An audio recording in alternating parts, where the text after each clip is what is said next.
A special thank you to each of our subscribers who make this channel possible. Here's today's story. In a highly anticipated announcement, Chancellor Rachel Reeves is preparing to present her autumn budget today, with significant speculation surrounding potential tax increases aimed at stabilizing the nation's finances. With a public funds deficit looming large, the Chancellor's proposals are expected to be unveiled around 12:30 p.m. in the House of Commons, immediately following Prime Minister's questions. The backdrop to this budget is a series of less pessimistic forecasts from the Treasury's fiscal watchdog, which have led to a notable U-turn on previously considered income tax hikes that would have contradicted manifesto pledges. Instead, Reeves is likely to propose an extension of the freeze on income tax thresholds, which, if coupled with a freeze on national insurance thresholds, could generate an estimated £8.3 billion annually by 2029-30. This tactic, often referred to as fiscal drag, means that as wages increase, more individuals will be pulled into the tax net or pushed into higher tax brackets. Additionally, the Chancellor is set to cut the annual cash ISA limit from £20,000 to £12,000, encouraging households to invest their savings in the UK stock market. While the government has backtracked on income tax increases, there remains speculation about possible adjustments to VAT.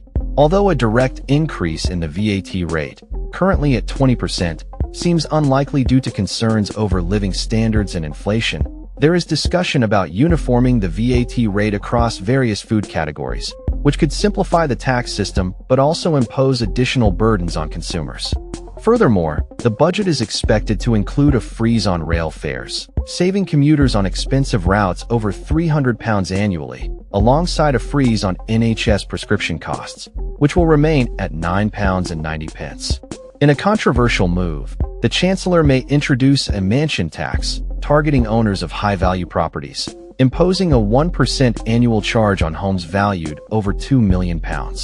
This could mean a £10,000 fee for properties worth £3 million, with the potential for deferred costs until the homeowner passes away or sells the property. Additionally, the sugar tax is set to expand, with prepackaged milkshakes and lattes now subject to the levy to combat obesity. In a bid to maintain revenue as the country transitions to electric vehicles, Reeves is reportedly considering a new tax of 3p per mile for EVs, while retaining the existing 5p cut in fuel duty from 2022. There are also discussions about limiting pension contributions under salary sacrifice schemes, which could impact take-home pay for many workers. The Chancellor is under pressure to scrap the limit on child tax credits and universal credit, which currently applies to the first 2 children in most households, a move that could cost an estimated £3.5 billion by the end of the Parliament.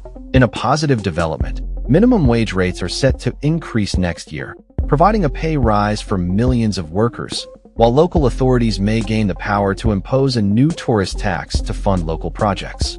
As the Chancellor navigates these complex financial waters, the pressure to balance the books while addressing the needs of the public remains a daunting task. With Labour's second autumn budget on the horizon, all eyes will be on Reeves as she outlines her strategies to bolster government funds amid growing economic challenges. That's all for this story.